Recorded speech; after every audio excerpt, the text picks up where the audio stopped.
जादुई वस्तु का रहस्य। एक छोटे से गांव में एक साधारण लड़का मोहन अपने परिवार के साथ रहता था।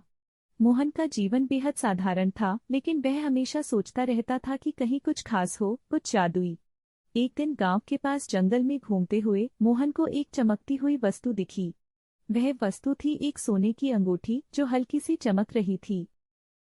मोहन ने बिना सोचे समझे अंगूठी उठा ली और जैसे ही उसने अंगूठी को अपनी उंगली में डाला, वह अंगूठी बोल पड़ी, मैं तुम्हारी 3 इच्छाएं पूरी कर सकती हूँ, लेकिन ध्यान रखना हर इच्छा का एक परिणाम होगा। मोहन चौंक गया, लेकिन उसने सोचा, मुझे तो यही चाहिए था। 3 इच्छाएं। उसने अपनी पहली इच्छा जताई, मैं एक दिन के लिए दुनिया का सबसे अमीर आदमी बनना चाहता हूँ। अंगूठी ने कहा, तुम्हारी इच्छा पूरी होगी।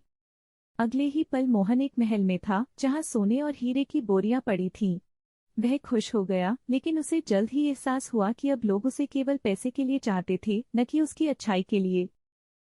लोग उसे धोखा देने लगे, उसे अकेलापन महसूस हुआ। वह तुरंत अंगूठी से दूसरी इच्छा मांगता है, मुझे फिर से खुशियां चाहिए, प्यार चाहिए। अंगूठी बोली, तुम्हारी इच्छा पूरी होगी। इस बार मोहन को एक सुंदर महल में अपनी पूरी परिवार के साथ खुशी से जीते हुए दिखा। लेकिन जल्द ही वह देखता है कि परिवार वालों की अपेक्षाएं बढ़ने लगी, हर कोई कुछ न कुछ चाहता था। रिश्ते टूटने लगे, प्यार की जगह स्वार्थ ने ले ली। अभी मोहन सोच ही रहा था कि तीसरी इच्छा क्या मांगे, तब अंगूठी बोली, तुमने मेरी चेतावनी नहीं मानी, लेकिन अब तुम्हारे पास आखिरी मौका है। तुम्हारी तीसरी इच्छा क्या होगी?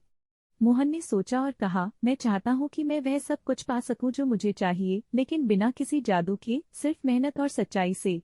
अंगूठी ने कहा, तुम्हारी इच्छा पूरी होगी।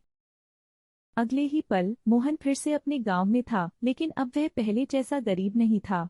उसने खेती से, मेहनत से अपनी दुनिया बनाई थी और हर कोई उसे सच्चे दिल से पसंद करता था। उसकी मेहनत, ईमानदारी और सरलता ने उसे असली सुख और शांति दी। मोहन अब समझ चुका था कि किसी भी जादू से जीवन को संपूर्ण नहीं बनाया जा सकता। जो कुछ भी सही तरीके से पाया जाता है, वही असली सुख देता है। जो चीज बिना मेहनत के मिलती है, वह ज्यादा देर तक नहीं टिकती। सच्चाई और मेहनत से कमाई गई सफलता सबसे ज्यादा मूल्यवान होती है। इच्छाओं का पूरा होना जरूरी नहीं, महत्वपूर्ण यह है कि हम अपने जीवन में संतुलन और शांति पाएं। कहानी ने हमें ये सिखाया कि जादू से कुछ भी पा लेना तो आसान है, लेकिन असली खुशी और संतुष्टि मेहनत, सच्चाई और सही रास्ते से ही मिलती है।